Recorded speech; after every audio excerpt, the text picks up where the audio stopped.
It is very much a pleasure to introduce our keynote speaker. You may know her as Representative Keeler, who serves as a member of the Minnesota House of Representatives representing the Moorhead area, but her community involvement and leadership has deep roots in community. Heather has been involved in equity work her entire life. It's not the work that she chose to start at any one specific time. Rather, for Heather, the work of equity is a way of life. Heather has participated in numerous community trainings and workshops, including the Blandin Foundation Community Leadership Program and Bush Foundation's BushCon.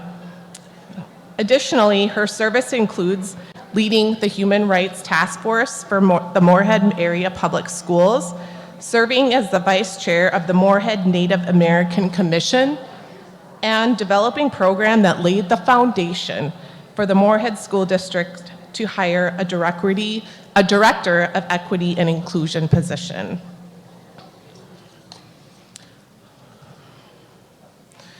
She is the first Indigenous queer member of the Minnesota House of Representatives from Greater Minnesota. Now it's time to put our hands together to welcome Heather Keeler to the stage.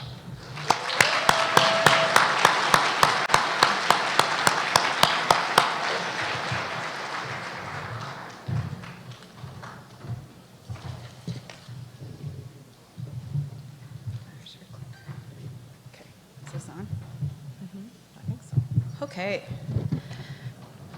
Hello, everyone.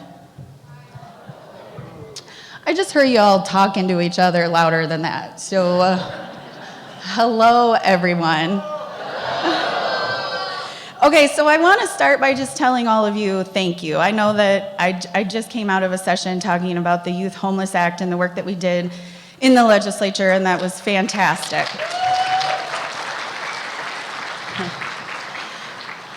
But before I get started, I do want to say thank you. And I want to say thank you to those of you who showed up alongside me to do that work. I know it's interesting because I get a whole lot of credit for things that happen, but the truth is I would never have been able to do it without all of you. And specifically, I want to highlight the youth of the link. They're around here somewhere, right there. Okay. So here's the thing. So I serve in Moorhead, which if you all geographically know, that's about 3.5 hours away from the Capitol.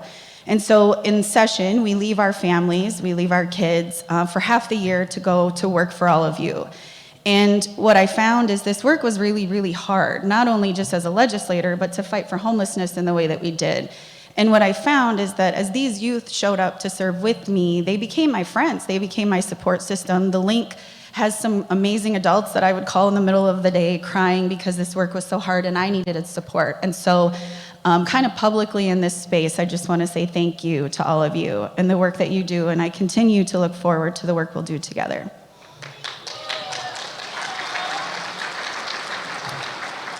So with that, I do kind of want to say one of the coolest things about intersectionality is that we wear different hats at different times. So yes, I'm an elected official, yes, I'm a representative, and yes, we can have those conversations. But I am gonna put that hat aside to be your keynote speaker today, because prior to being elected, I have my own business. I was doing a job in the world for years before ever being here, and that's what I wanna share with you today. So please, moving forward, if you have legislative questions for me, let's put those aside and go through that route to do that. Today I'm here as Heather. I have Two Feathers Consulting. I do keynote speaking, motivational speaking, and community engagement. So I'm gonna move over here kind of as the visibility space of like leaving the representative here and sitting over here to have a vulnerable conversation with all of you.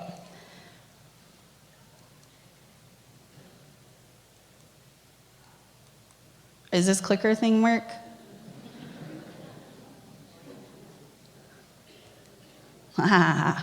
There it went.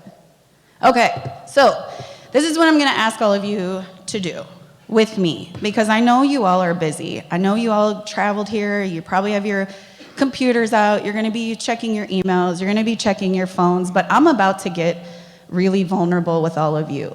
And as we know, when we do this work, that means we have to enter into a space that is welcoming and it's receiving. And so what I'm gonna do is allow all of us to take a minute to shut down whatever lives out there you need to shut down. Now I get it, I'm a mom, so there's those types of things, but I'm really asking you that you all came here into this space, and I want us to take a minute to just pause, breathe. This is a lot of emotions, this work is full of emotions, and I want us to really center ourselves. For me, that means my medicine, so I'm gonna do that. I want to give you guys a minute to get ready for this conversation. I have Kleenex up here because just while I was putting this presentation together, I think I cried almost 6 or 7 times. And so just give me a little bit of grace as we roll through this, because I think it's important to humanize some of the leaders that maybe you guys know.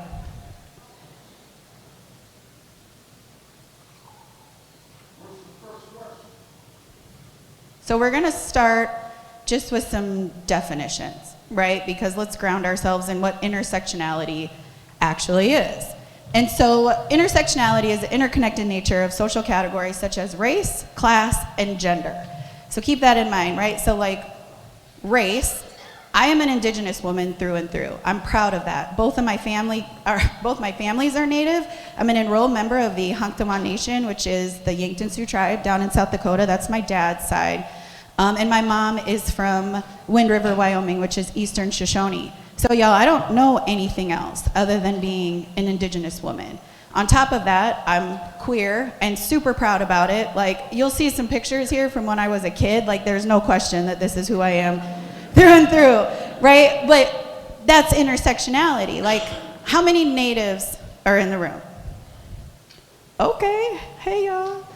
All right, how many queer folks are in the room? Okay, hey y'all, right? How many single moms or single parents are in the room?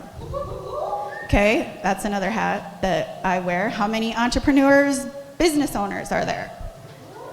Okay, so these are all some of those intersections that we have. You know, I'm a hardworking single mom that I say probably is just barely out of poverty. So that's the class that I live in. I've never owned a home because that's not something that I've been privileged to be able to do. Though sometimes we get a lot of praise for the jobs that we do, public service doesn't actually pay a whole lot, right? And so the class itself is that. But the whole part about intersectionality is that when we cross into those spaces, it creates discrimination and disadvantage. And when you add those layers together, it just gets worse. So you try going out into the world as an Indigenous woman who's a single mom, who's queer, who is like the working poor. Like, society just always tells me I've never belonged. You know, I walk into rooms and I go up and I say hi to people and people turn their back to me, right? Because I don't look like somebody who you would think has any leadership ability or probably any persuasive power in any space. I remember leaving the House floor at my 3rd year of this job, and an individual came up to me and was like, "Oh, what member do you work for?" And that's the reality, right? Is that people like me, most people in society assume I just work for somebody here. And so I kind of want to take us a little bit deeper than just intersectionality, because we can relate by race. All us amazing queer folks can relate because of that. There's a lot of things. But vulnerability means that we have to share things about ourselves that are really hard to do. We expose ourselves with that, which then increases the likelihood of being physically attacked or harmfully approached. And we'll talk a little bit about that.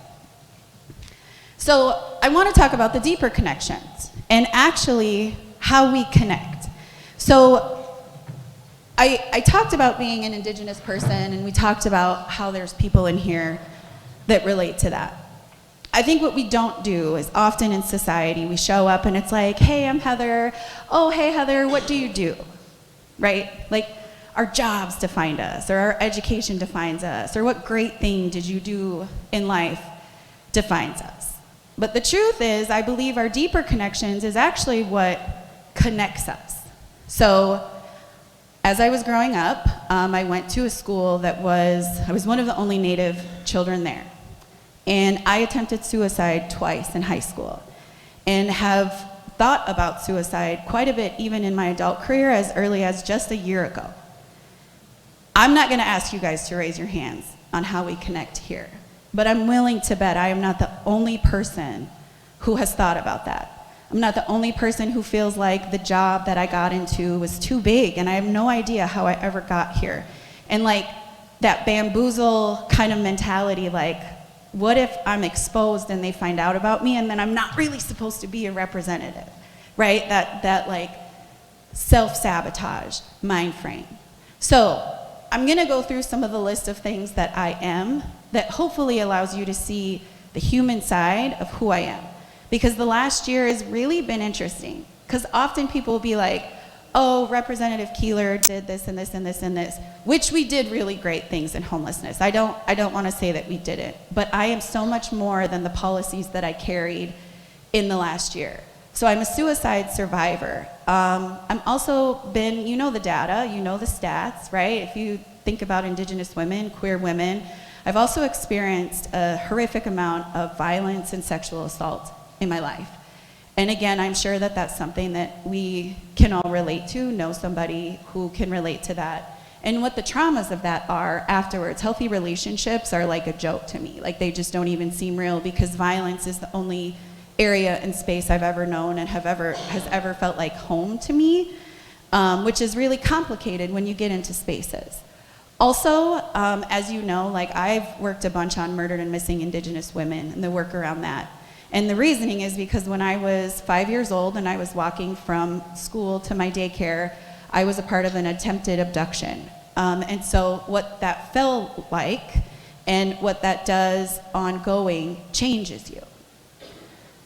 I've been in horrific relationships. I've been in situations with friends that have utilized me for their advantage and then kind of turn their back on you. And so I think those are the deeper connections that we all connect to each other about. It's not just about being Native. It's not just about being in a class or gender. It's these other things that we just don't talk about, right? Because it's hard. Like, I don't know very many people who walk into a room and they're like, hey, I'm Heather. I got my butt whooped on a regular basis growing up, and it happened again when I was in college, and it happened as an adult. Like, that's just not what we say. But I think we have to be vulnerable to be able to connect. So that's what we're gonna do. We're gonna go a little bit deeper into just the intersectionality is one thing, but I think vulnerability is actually the key in how we make a difference in impacting ongoing efforts to end homelessness. Are you good with that? Yeah. Okay. So we're in this together. I wanna remind us that this is not an individual sport. We are in this together, and I wanna take a moment to recognize Rhonda in the work that we did. Look, we sat at tables together. We showed up in spaces together, and then she has a connection to all of you, and you all showed up. Our youth showed up with us at tables, press conferences. They came, you know, the crazy part is, so adults have filters. Like our kids, they don't have filters, man. So I remember sitting there with Mel before we went into the Senate hearing, and I was like, Mel, the mind frame I need you to have is express to them, give us all the money, right? Like that's the mind frame that I need you to have as you're telling this story. This girl gets up there and flat out says to the Senate, hey, give us all the money. I was like, yeah, I did that, right? But then I brought her because she showed up and she was so passionate about making these changes, right? That like, I can sit at the table. I can sit at a lot of tables, but I'm only one person. Like, how do we get more of that at the table? So I brought her to the State of the State with me. She sat on the House floor with me. She was my guest. I have kids. I could have brought people, but it's our next generation that is actually where it's at. I believe that we're all in this because we want to end homelessness, right?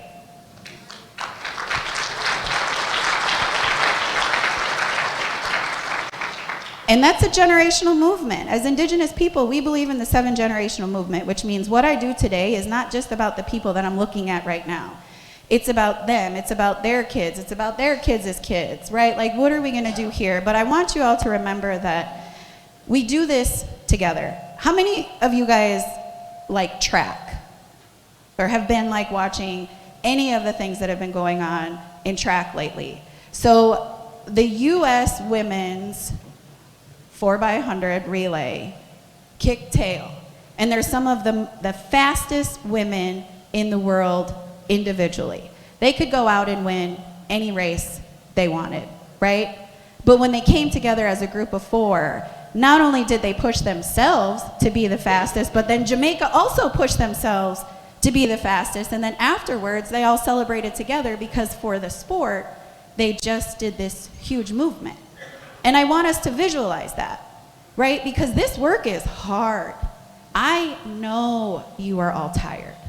I know it. I've heard it. I used to be there with you. I worked in homelessness long before I was ever a legislator. So we're in this together. When you need to hand off the baton to let somebody else run their part of the relay, you do that. So what we do when we have a team is we make space to take space. Often, especially as moms, as parents, as people who are holding down a couple jobs at a time, like how many of you know you need a mental health day, but the guilt of leaving your job or not getting your job done that day outweighs you from choosing yourself? How many people does that happen to? All the time. Also, how many of you are stuck in this mind frame that to take a sick day, it has to be because we're physically ill? Like, if I have strep throat, I'm gonna take a sick day. But like, how often do we think about it as like mental health protection, prevention? What are you doing? Like, we all know when we're on that verge of just not being okay. And I want us to remind each other and look around your table. Who did you come here with? And let them know, like, I got you if you need a break. Dang, like, we're all busy, but you have to take care of yourself. So the reminder is that when we're in this together, we have to make space to be able to take space. Because you all know, right? Like, take your car in for an oil change. It runs better longevity. Your gas mileage is better. Like, when do you ever allow yourself to get your oil changed? So I want to talk about titles a little bit, right? Because we talked about intersectionality and who we are, and we're all of these things. But titles never really make good leaders. Like, just because you have a title, just because you're the CEO or the director of whatever, doesn't mean you're a great leader, right? Like, how many of you have worked for somebody that's your CEO or your director and you're like, oh, okay, like, have to listen to you because it's like your job and you're telling me what to do, right? None of you have had those kind of jobs. Okay, you all have experienced somebody in your life that has a title and you're like, okay, I'm gonna listen to this person, right? If they're sitting at the table with you, I understand, but like, you all know what I'm talking about, right? That doesn't mean you're a good leader. That just means you're my boss, right? That just means that somehow society allowed you to get there before I got there, right? That's it. So some of my favorite titles, actually, and I'm just gonna share a lot about my life with you guys, because I hope here you realize that we can do really great things in the world, and you can get accolades for all these things that you do. But these are the titles that I actually care the most about. I'm a mom. I told you that. I'm a single mom. And it's a struggle. I work 3.5 hours one way from my house half the year. Like, I rely on my mom. We're generational people. Like, my mom helps me raise my kids. But these are my boys. I'm a boy mom through and through, man. Like, I don't know what I would do if I had a daughter. But I have, my oldest one is 17 and my youngest one is 7. And before you talk about a 10-year spread, I'm gonna tell you something real funny, right? So, my first son was born. You all know who Michael Phelps is, right? And I'm sorry for all the sports. I was a college athlete, so we're gonna have to do a lot of sports things. But y'all know, raise your hand if you know who Michael Phelps is. Okay, good, we're all on the same page. So his first Olympics was when I had my first son. He was jumping out of the pool real quick, like he'd swim, jump out of the pool, we're good, go out, right? That's how I felt after having my first son. 10 years later was like Michael Phelps' last Olympics. I don't know if you remember, he was like cupping His back was sore. He was like climbing out of the pool and getting in the hot tub. Like, that's what it's like having kids. 10 years difference, right? Like, had way more energy with the first one, but now, you know, my youngest one gets to see me do really fantastic things. My oldest one was with me when I lived in places that I didn't know if I could keep.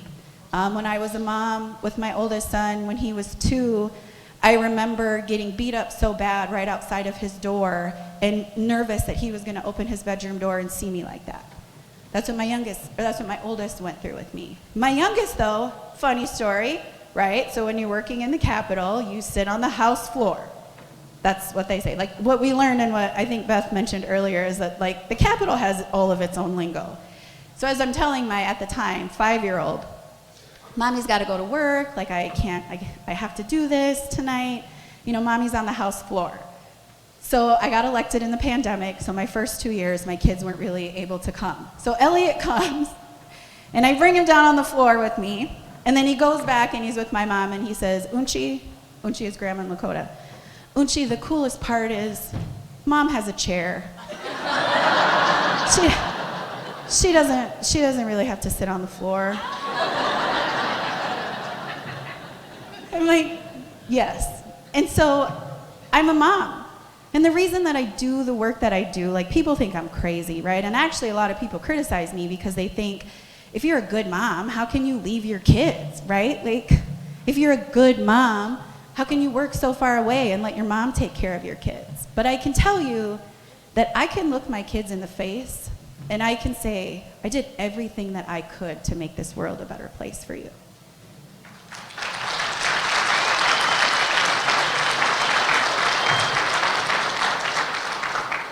And I think we need to do more of that, right? Like, we need to uplift moms in spaces. We need to stop assuming that moms are just supposed to stay at home and then when the kids grow up, then it's our time to go out. I can tell you some of the changes that we've made in Minnesota are because we have moms at the tables. It's because moms maneuver in a different way. How many people here can go to Sam's Club and buy a ton of stuff and carry it all up 3 flights of stairs in one trip? Moms can. I'm telling you. Another title, you guys are all laughing because you know, right? It's like, it's usually that milk. Carrying that one milk carton gets us. But I'm also a jingle dress dancer. So do I have any other jingle dress dancers in here? Okay. So the thing about jingle dress dancers is we're healers. We believe that when we dance, those are prayers in motion. So when I make my dresses, every single cone is a prayer of some sort. This dress is my blue dress. I was a water protector. I am a water protector. So a lot of these jingles were when we were like protecting our waters in different ways. So it was prayers for that, prayers for the water because the water is our relative. But that's one of my favorite things. Right now I'm in mourning because of I lost some people in my life. But nobody really knows that about me, that I maneuver in this world as a healer. My music, my dance is my prayer, right? My medicine comes with me everywhere I go because that's how I center myself. That's how I do the work that I do, is because it's who I am. And lastly, I'm a business owner. Like, Two Feathers Consulting, I love it. I love doing motivational speaking. I do informational speaking. I do a keynote that's Indigenous 101, all the stuff you didn't learn in K-12 that walks you down the history of this land. And I love it. And so those are my titles.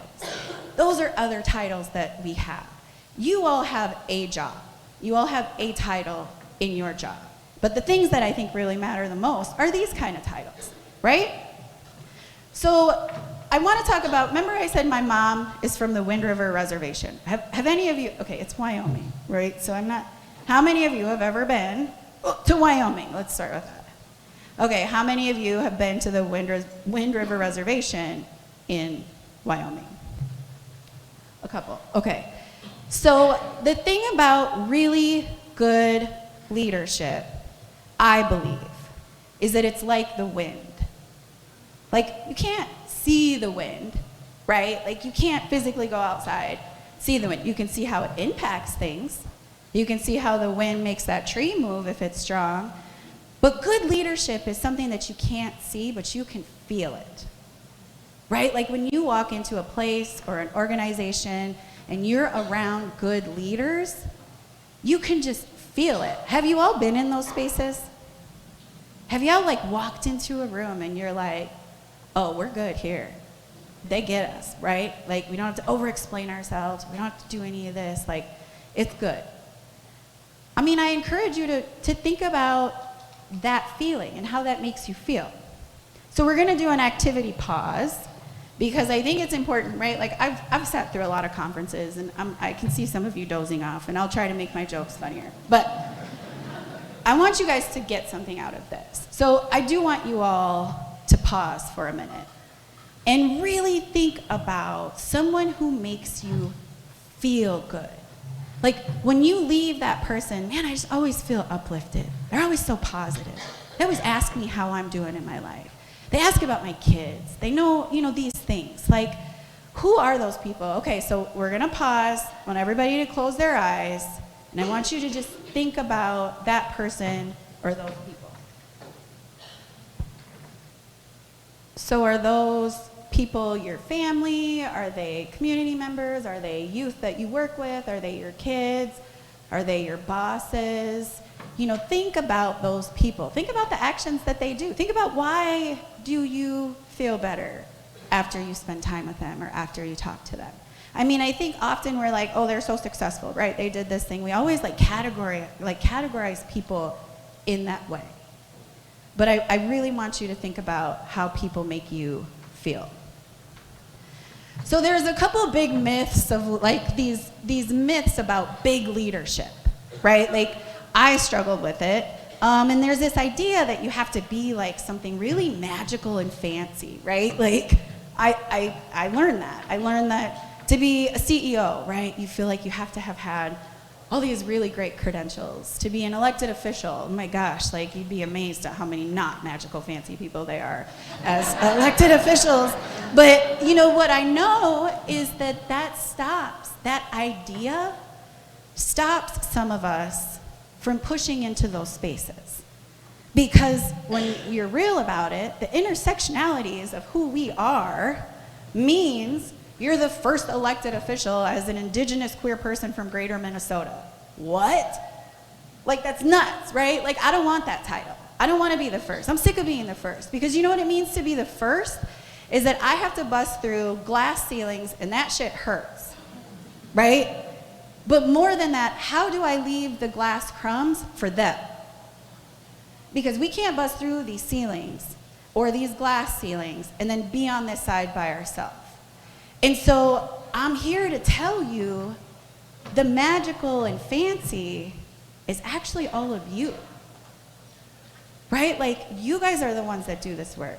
Street outreach, right? Like you guys sit down with some of the population in society that a lot of people just want to walk away from. You go right towards them. That's the magical and fancy.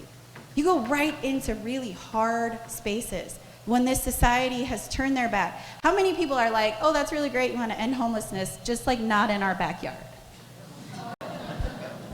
Right? But everywhere, right? Brainerd, Moorhead, Duluth, like you name it, like that's the conversation everywhere. I've been trying to have a conversation about tiny home communities for 7 years. Like, I love tiny home communities, right? Like, I mean, I kind of think we're on the verge of tiny home communities because ain't nobody want to clean a big-ass house and nobody wants to pay those mortgages, and some of us want to travel in the world, right? Like, tiny homes aren't because we can't afford to live in a big home. Like, tiny home societies are that we're being more mindful on how we're spending our time here on Unchimaka and how we're giving the earth and Mother Earth our most respect. And so, representation matters. I've been saying that for years, right? Like, yes, it matters who's in the seats. Like, as an Indigenous person, I carried a lot of Indigenous bills. We passed a lot of Indigenous things, and that matters. As a queer person, one of the coolest things we did this year is we stayed on the House floor until 5 a.m. to pass the trans refuge bill. And that is only because But that's only because representation matters. 3 years ago, when I was elected, there weren't many people who looked like me, thought like me, or walked in the world like me. So I went out and found some of my friends and was like, you guys should come do this job with me because we're just not at these tables. And they did. So now we have a giant posse caucus, which is our people of color and Indigenous people. We have a queer caucus for the first time ever, which means we have enough people to actually have a queer caucus that are out and proud of who they are, right? But that's what happens. I mean, I'm not going to run through all the things that the Minnesota legislature did this year, but we did some pretty great things. And as you know, it's because representation matters. But I think that relatability is actually the secret sauce, right? Like, cool, I can tell you what it's like. I mean, we've all sat in meetings where you see the charts, right?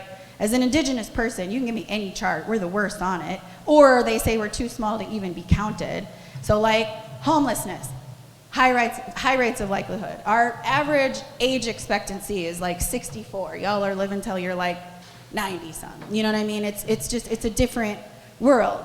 So I want to talk about the relatability factor and why that makes a difference when we're making change. Like, our goal here is to not just have one successful year of investments in homelessness. Our goal here is to build a movement to end homelessness forever and always in Minnesota.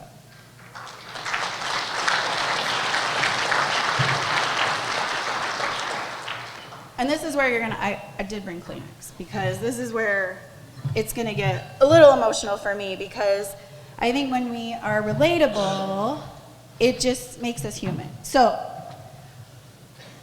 this picture with me and my dad, and that's DJ, so that's my oldest kid. And that's actually the last time that we spent time with my dad before he passed into the spirit world. This is on Christmas Day. It was like a massive blizzard. You see DJ still in like his jammies. Remember when I said I've been like a lesbian my whole life? If this picture doesn't like look like I was in my like sweater, but you know, I lost my dad to cancer. And my dad was a veteran, so he utilized the VA and he utilized the IHS, which is the Indian Health Service. Both of those systems are designed to be healthcare for all. And what I saw is that they were life or limb healthcare systems. So my dad had stage 4 lung cancer before anybody even offered to help him. And really what they did was they just helped him transition into the spirit world. And so I had an outstanding relationship with my dad. And the fact that like you go out into the world and you do all of these things, and still to this day, 16 years later, sometimes I just want to call my dad. And I just want to talk to my dad, right? Like, how many of you have that experience, right? Like, there's a lot of us that we struggle with grief every day.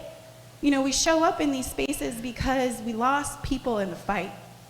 And we lost people because our systems suck, man. Like, we lose people because a system didn't think an Indigenous veteran was worthy enough to receive any health care before he was stage 4 lung cancer.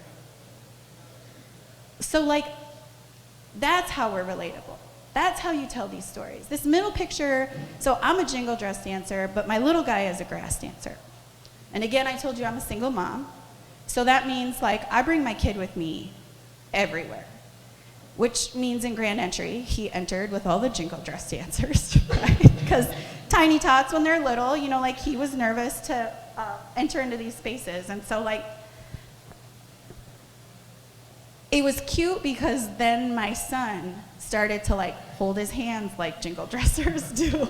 He's a grass dancer, right? So it was like, okay, I learned that I bring my kid with me and he watches what I do and then he mimics that.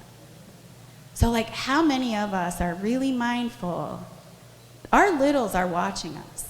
They're listening to us, the conversations we have on the phone. Like, they watch us. They say the things that we say. They're invested in the things that we're invested in. I'm a sports mom. I told you I'm gonna brag about my oldest kid for a minute. So I told you that we grew up together in a really tough world. You know, like, I say all the time, DJ saved my life. I was living in Cleveland when I got pregnant, away from family, and it was terrifying. And I was on the verge of, like, I was unsheltered, I was on the verge of making really poor decisions to get a house.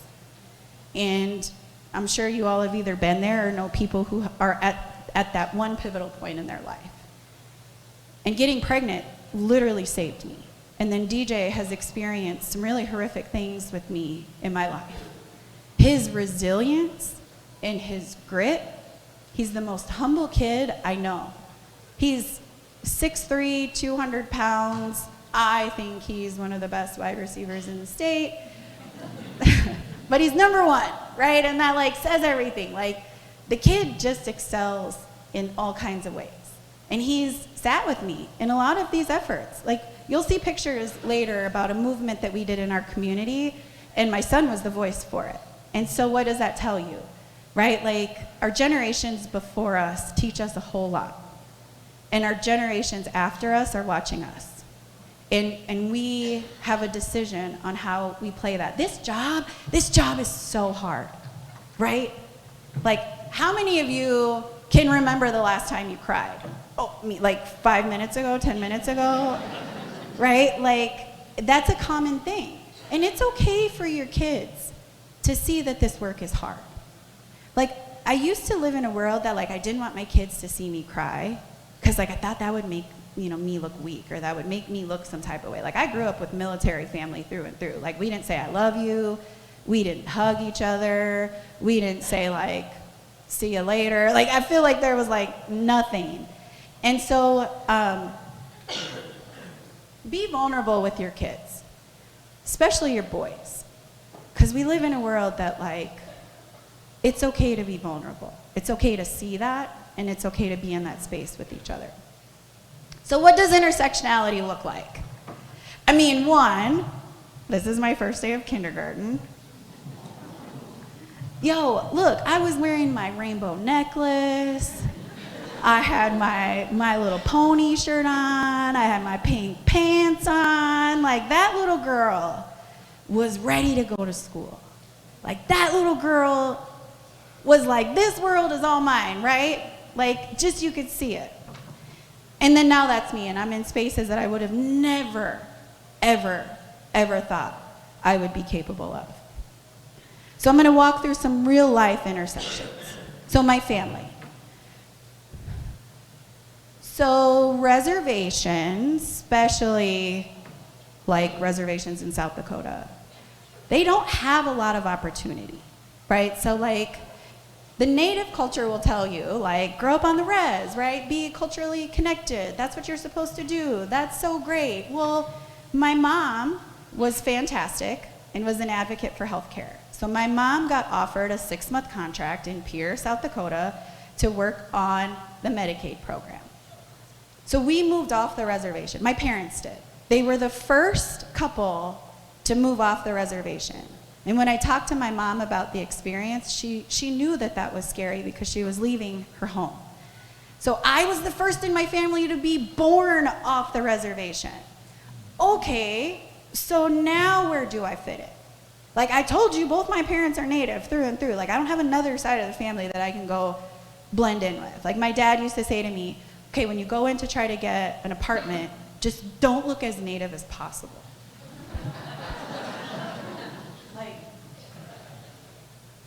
Okay, now do I look native? Like, I don't know, right? Like, this is just who I am. This is what I look like. And it was like, no, but you have to change the way that you talk. Like, if you've ever known us from the res, we got our little res slang, right? Like, but you have to be careful how you talk. You have to slow down so that they can hear you. You have to make sure that you talk about that you go to school in Sioux Falls, right? Like, all of these things. Because the truth is, intersectionality and deep vulnerability means that people like me have to work 4 to 8 times harder than other people just to even get in the door to do an application for an apartment. And that's what we do all the time. So I grew up in a world that I couldn't really go back home because everybody was mad that my parents left. I didn't really fit in Fort Pierce, South Dakota. Like, how many of you have been to Fort Pierce, South Dakota? Yeah. So that's what it is, right? Like, so I grew up in a community that was surrounded by reservations, but was extremely hateful. And then I'd go home and I wasn't even welcome there. So the intersectionality of being an urban Indian versus a res Indian got in the way of me feeling like I knew who I was. So that kindergarten girl went off to school, right? Like, not skipping, but you can think like, I'm so excited, I'm gonna go to school. 3rd grade, Mrs. Mord. Doesn't that name just sound like Mrs. Mord? My 3rd grade teacher. So often we enter into rooms and they're like, oh, tell us who your favorite teacher was, which is an assumption that we all had a favorite teacher. Like, I had none, right? Like, education is not good for everybody. So assuming that everybody had a great teacher is kind of a false, like, expectation. 3rd grade was my first experience with racism. And let me tell you what happened. So how many of you guys have a 3rd grader? Like, you kind of know the age around this, right? 7, 8, 9 years old. So we're sitting in class in November before a holiday that I celebrate as the day of mourning. And they have us, the teacher gives us all these pictures, and we're supposed to color a picture. And you can imagine, right, what this picture is. As an Indigenous person, my 3rd grade teacher was expecting me to color a picture of white folks killing people who looked like me, no questions asked. To the point that I went home and was like, Mom, I'm not gonna color this. And she's like, no, you're definitely not gonna color that. March yourself in, right? This is when you look at your generations above you. So I marched right in with my mom afterwards into the principal's office. And the principal's response was, if Heather doesn't color that picture, she's gonna fail 3rd grade. So the first message to me in my education system was, for me to be successful in education, I can't really be Native. I can't really speak up about these things that hurt me. I can't really, like, clearly, Indigenous education for all was not a thing in the 80s, right? And so that messed with me. And then it escalated all the way to the superintendent, and the superintendent kind of said the same thing. And so we challenged them, right? So, like, should have known this was a plant of a seed that was gonna grow. And I was like, I'm not coloring this. You can make me, like, fail 3rd grade. I don't really care. I don't know what that would have meant, but it didn't happen, right? Like, I did get an F on the assignment, but I did not fail 3rd grade. But what that did is it's given me an opportunity for years to work in the education systems. I went back and I was an Indian education liaison.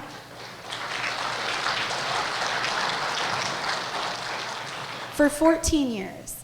And I don't know if you guys know what Indian education liaisons do, but it's one of the coolest jobs in a school district. I mean, I think it is, because we're one of the only individuals that get to work with kids as they transition from grade to grade. So I worked with kids that were grades 7 through 12. And the reason that I went into Indian education is because no other little 3rd grader should ever have to sit in a classroom and experience that. Also, when I sat with my dad in all of these healthcare conversations, there were not nurses or doctors that looked like us. They didn't know that that's actually our medicine. You know, like, they wouldn't even let us smudge in hospital rooms. So I knew that I had the ability to know my vulnerable spaces, and I could enter into these areas. So my first career was in healthcare. I did outreach into tribal nations and engaged them to do preventative screening so that if they were diagnosed, they weren't waiting until stage 4 to get help. I don't know if you guys know a whole lot about Western society medicine and Indigenous culture. Those two medicine areas don't necessarily intersect very well. Worked in the healthcare system, didn't see people like us. Had my experience in 3rd grade, saw that there weren't individuals in these positions. So I became an Indian education liaison. Well, then as a liaison, I kept asking questions. Like, I'm that person, y'all. Like, I am that person that will sit in a room and everybody's excited because they thought this conversation was gonna be done like 10 minutes early. And then Heather has a question. And they're always kind of challenging, right? Like, I don't need clarification. I just need you to tell me out loud what I think you just said.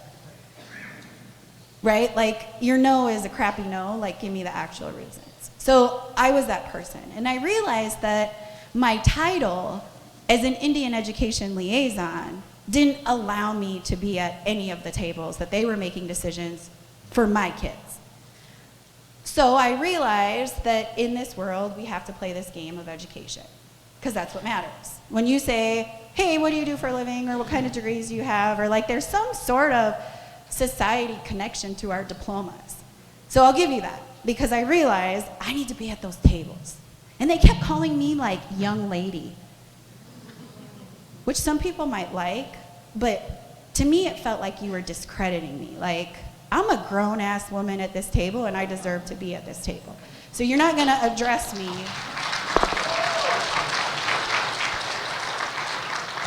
as like, oh, cute, I'm so glad that you could come to the table, right? Like, that's not where we are. So I have my high school diploma, I have my associates in sports management, I have my bachelor's in project management, and I have my master's in educational leadership.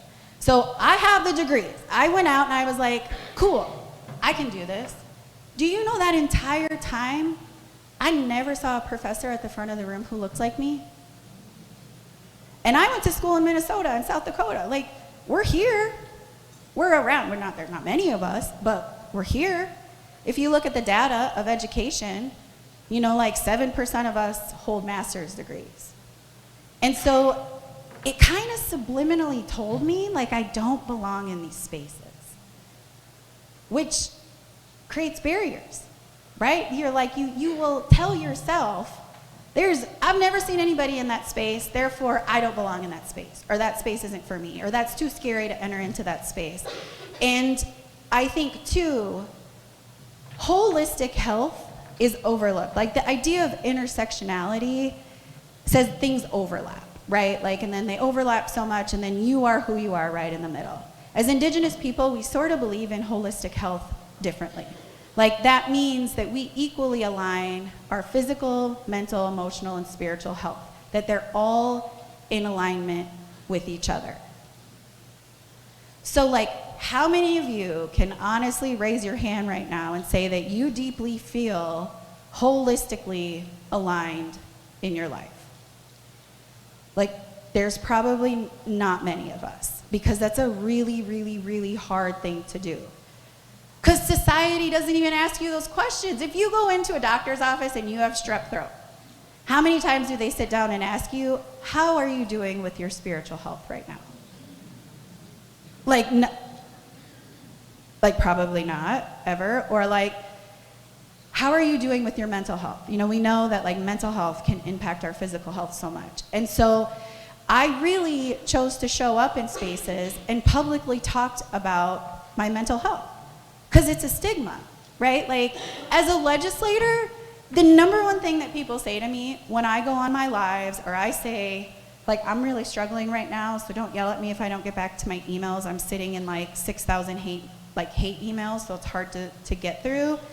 The number one response is, well, then don't do the job. You're not strong enough to do the job. And that's not true. I am, but we also need breaks. Remember I said we're a team. So you have to make space to take space. So I think when we think about holistic health, we have to do that. And then my road to activism. Like, I still to this day can't believe that I do what I do, because I just yelled around and got here. Like, I asked questions. I showed up. I went to the marches, and then I stayed after and talked to the people who were leading the movements. Like, we can all go march, right? How many of you have been in some sort of march that were like marching for awareness, or were like Stop Line 3, or whatever it is, right? So from that march, what did you do afterwards? Like, you have to engage, and you have to follow up. And so the road to activism wasn't just like one day I woke up and thought I wanted to do this. Like, this is deeply a part of who we are. So I keep saying to people, and I said this a lot when I worked in higher education, like, you can't build a house without a strong foundation. Now, I've never built a house, but I do know that the foundation is one of the first things that you build in a house. right? Yes or no? Yes. Okay. I'm going to have you all stand up. Oh, God, she's going to make us all stand up.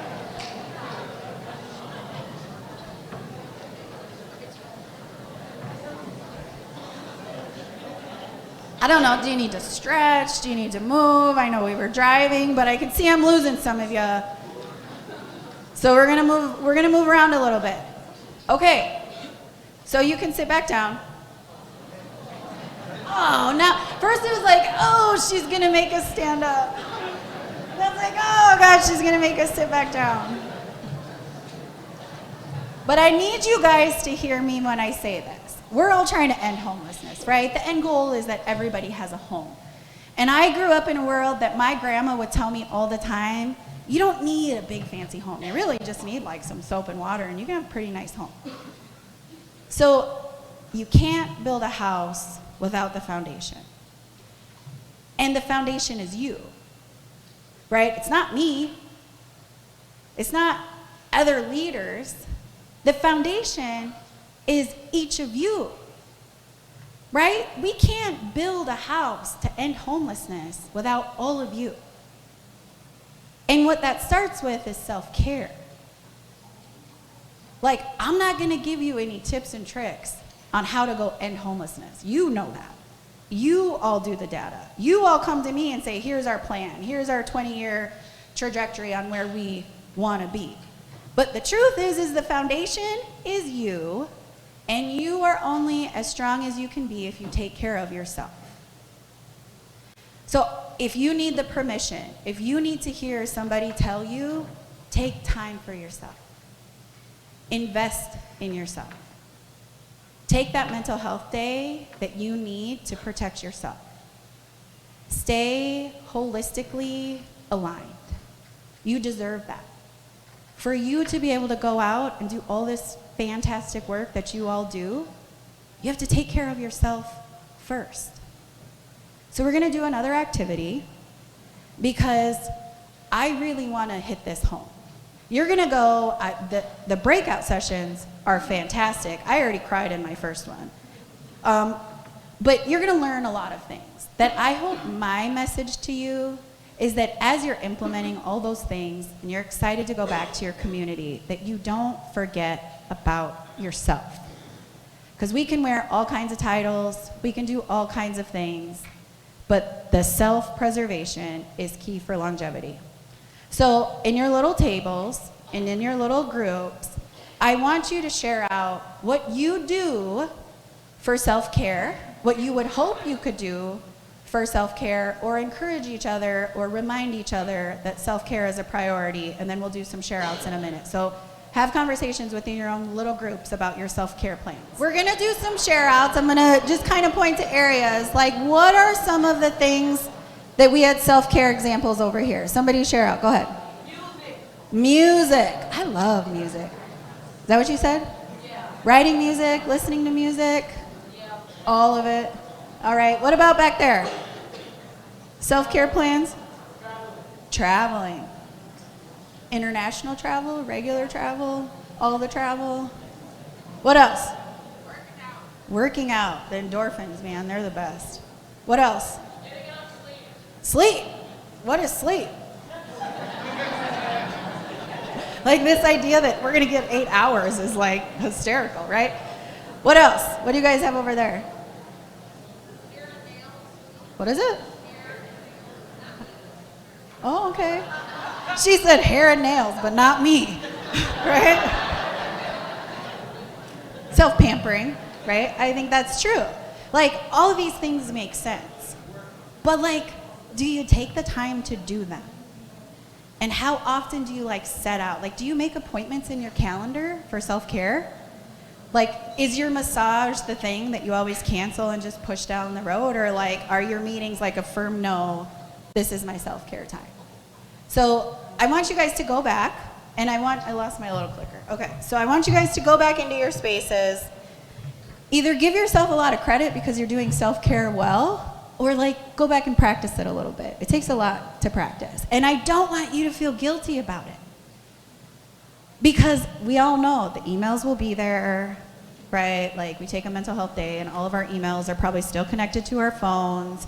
So we're not really taking a mental health day because now we're trying to respond through our phones. Now we're just even more stressed. So I'm asking you, we put a lot of money into homelessness, like a lot of money. And I know that means a lot of work. And I am telling you, we need you guys to stay strong. We need you guys to stay firm in your foundation in what we're trying to do here. So I need you to promise me, to promise somebody at your table, that you're gonna really take care of yourself. So the last thing I wanna talk about is community-led solutions. So it's one thing to show up in spaces as the intersections of who we are and the vulnerable spaces that we sit in because we make changes through relatability. But I want to share the real life example of what happened with me. Because I told you I was an Indian education liaison. Like, I don't know if you know like the hierarchy of a school district, but we're not that high up on the hierarchy, right? Like I was literally, I was literally a nobody. And then overnight, people like knew my name and it's the weirdest thing in the world. So it started as a Native American liaison. So one of the other things how many of you guys know what ICWA is? Indian Child Welfare Act. Okay. Yay, Supreme Court, they decided to keep that intact, which was a win. In Minnesota, we did the same for our babies. But so I'm a licensed ICWA mom. So I've taken almost 25 newborns into my home and have loved them on the journey while their parents heal so they can go back home because I believe in family preservation over a child welfare system.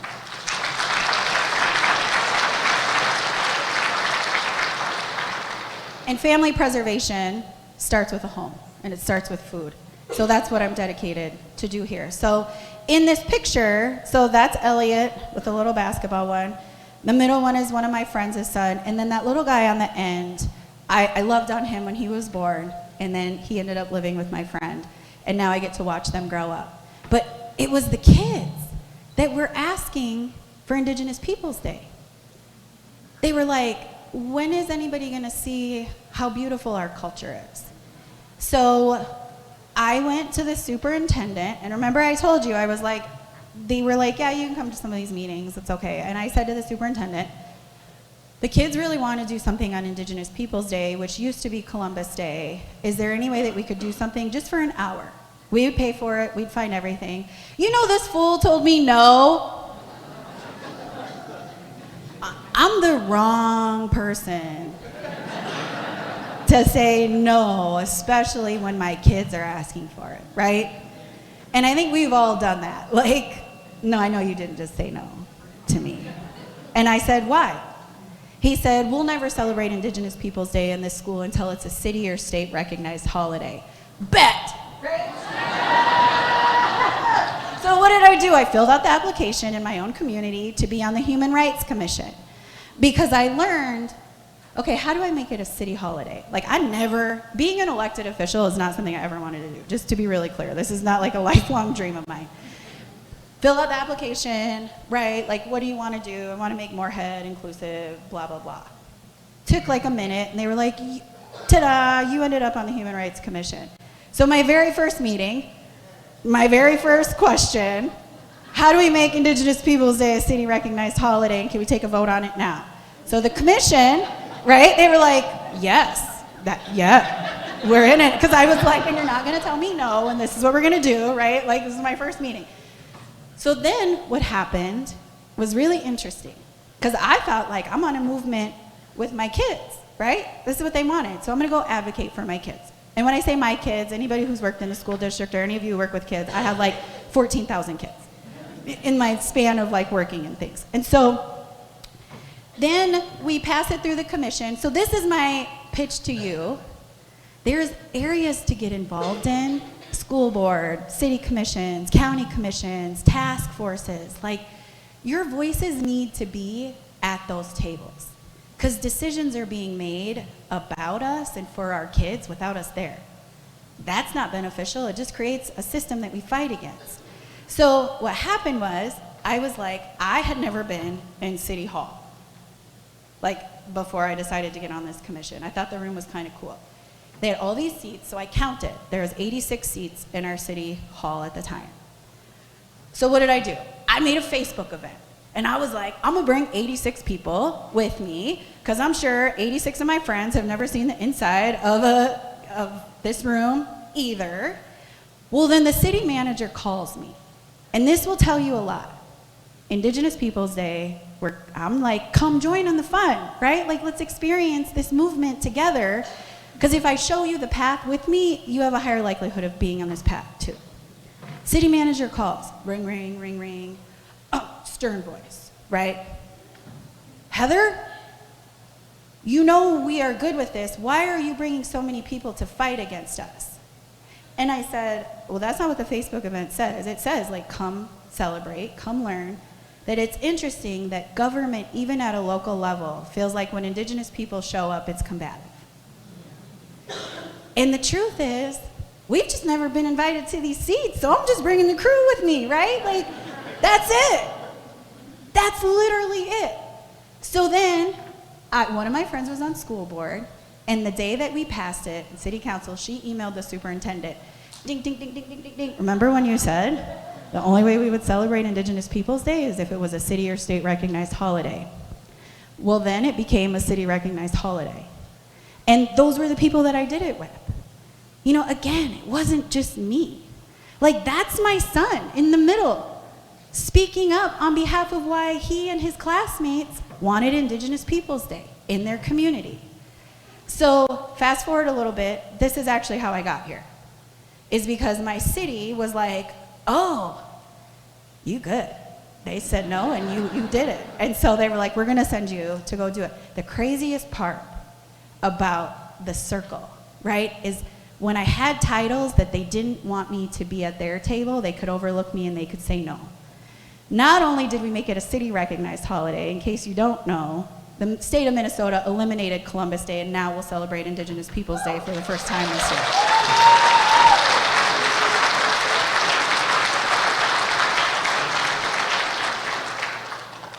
So how do you turn the no's into yeses? How do you ask, why is that a no? What's the barrier? Who's sitting at the table that's giving you that no? No is really no, right? You have to you really have to figure it out. But the craziest part about this story is that superintendent made financial mistakes in our school district and had to come back to the state legislature to make a fix. Guess whose table he had to ask to sit at?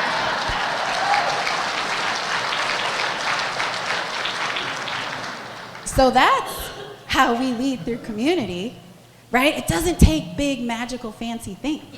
Like, I want to reiterate, you are the magic. You are the fancy. You are the things that we need at these tables. Any table. Like, push yourself out of your comfort zone a little bit, because I guarantee you, you will grow.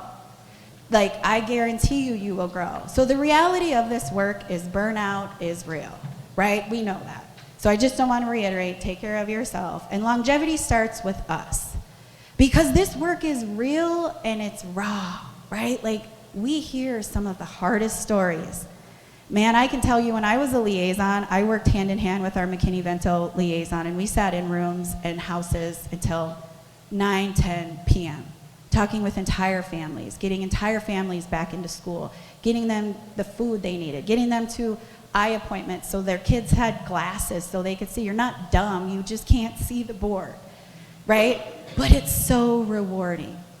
And I do want to say thank you, right? The reward has been getting to know all of you and doing this work with all of you.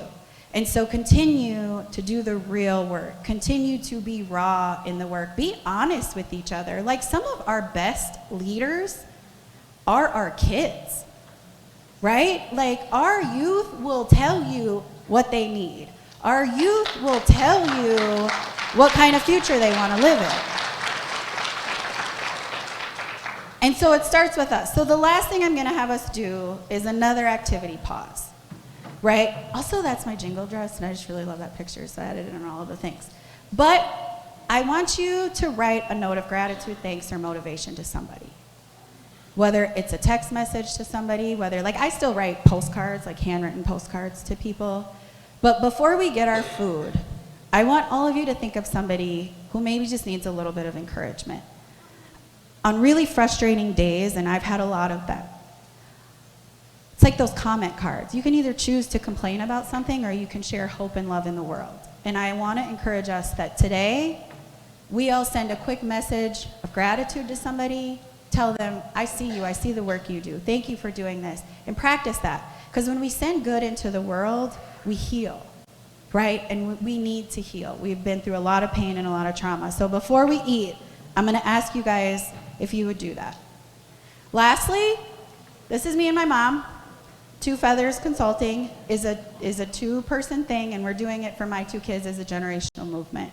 So the one thing that I ask of all of you is that, this is a job, and this is a business, and I need your feedback, and I need your honest feedback. It's not that long. If you guys can all scan that survey for me, put today's date, put the event, and any feedback you have, there is an option on there to either say, yes, you can share it out, or no, but it helps me learn how to do this the best I can and how to be the most impactful that I can, because I really do want to inspire all of you to be better and to take care of yourselves. So I think with that, we're going to wrap up, but is there any last minute comments or any questions that we have? How much time do we have? Like 5 minutes. Okay. Any questions, any comments? Oh, do you want to take this mic and I can answer from... Matt said he would run to the back. Wait, take the microphone. Run!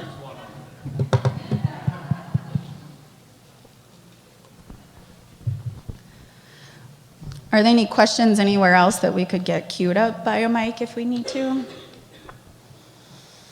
I did so good. Nobody has any questions or anything. Yes, hang on. My favorite food is tacos. I love tacos. Fry bread. I can make fry bread tacos all day. Yeah. I have a comment. Okay. Heather, I just really want to thank you for being comfortable with the uncomfortable of being vulnerable and sharing your story. It's really inspiring and empowering to people with lived experience so we can share and inspire hope with others to bring them. I am just like you. I love you so much because I don't take no for an answer. And neither does my half-brother, Bobby Joe Champion. Yes. Bobby Joe. Love you. We don't take no.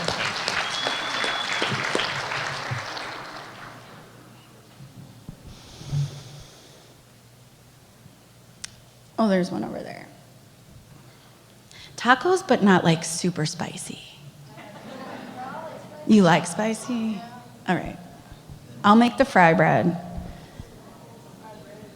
I'm good. Do we want to have a fry off? Anybody else here make fry bread? Okay.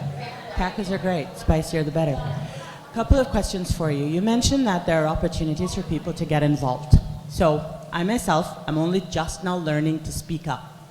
There's danger to silence, and I've identified that, but I'm still hesitant and uncomfortable to be the voice at that table. What advice would you have for me?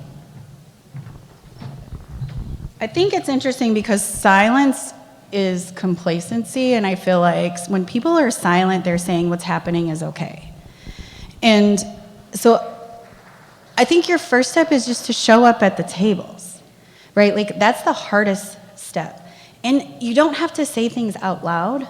Write notes. You know what I mean? If you don't feel comfortable speaking up, because often like people will cut us off, right? Especially if you look like us. They'll be like, okay, you're done, and they keep talking over you. Leave notes. Leave whoever is leading that conversation your contact card. Let them know that you'd be willing to follow up in private afterwards because you have some feedback that you would like to give.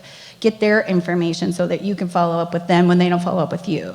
Like, I think it's kind of that silent behind-the-scene movements before you because also to speak up, sometimes you have to be real confident in what you're going to say because you don't want to misspeak. You don't want to give wrong data.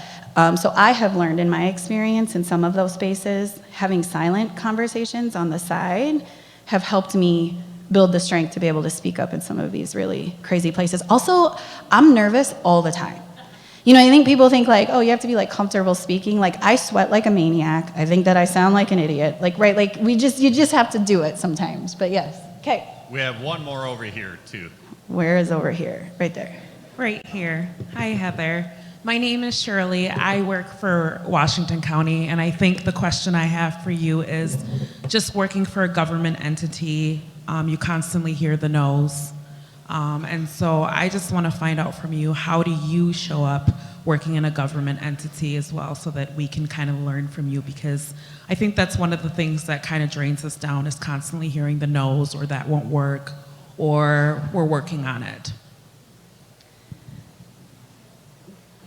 I think we are always working on it. That's not like, that's one of the worst answers that we give, but it's true. But also, I have 40,000 bosses, right? Like, that's the thing about being an elected official, is like, I have to please my entire community, but also then there's like all of you, all the Native people, all the queer people, like there's a lot of that. But I think, like I said before, like the no's have reasonings. And I think you can be okay with the no, or you can challenge the no back. And you'll be able to find out, especially in the legislature, is a no usually gets back to a committee, like it gets stopped in a committee, and you can see who sits on that committee. You can see what their experience is, maybe with homelessness or their efforts. And so then it's the chair. Like, it's all of these processes and all of these things. And it starts with your legislator, but it also starts with knowing like what committees your conversations and your needs end at. So I just think the no is, it really should be like, tell me more, right? Like, we can say no and that's the end of the sentence, or no, but tell me more, like get that information. So do we have food? No? You go. Oh, this is my future intern.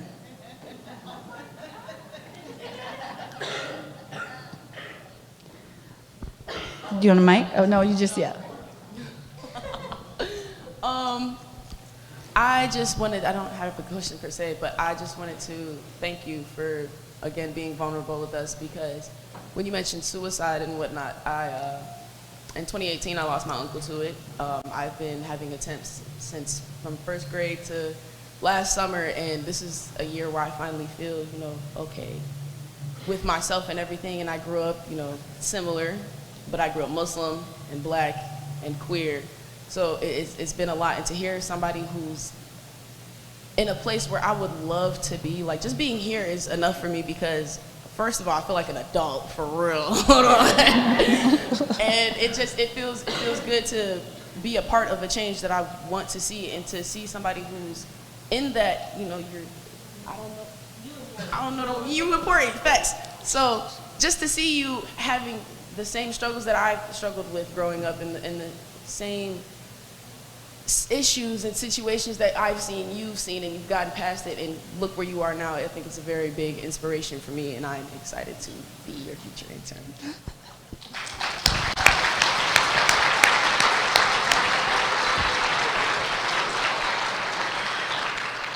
Well, that was a good ending note, right? That I hope that that's what this did, is I hope that it humanizes leaders in this work, right? That really what I do, you all could do too, and it makes a difference. Like, we had to fight tooth and nail for homelessness in a trifecta, which tells you that even when we have chances, like, I'll tell you, I sat on the floor of the governor's office while we were deciding what bills we're gonna go through, and said, like, if the homelessness stuff doesn't go through, we're not gonna pass the entire HHS bill. And that was the risk that I was willing to take. And so, show up. We need you to show up with us, right? There's a lot of seats at these tables. So be vulnerable, be powerful, and make sure that you stand up for each other and with each other. Thank you.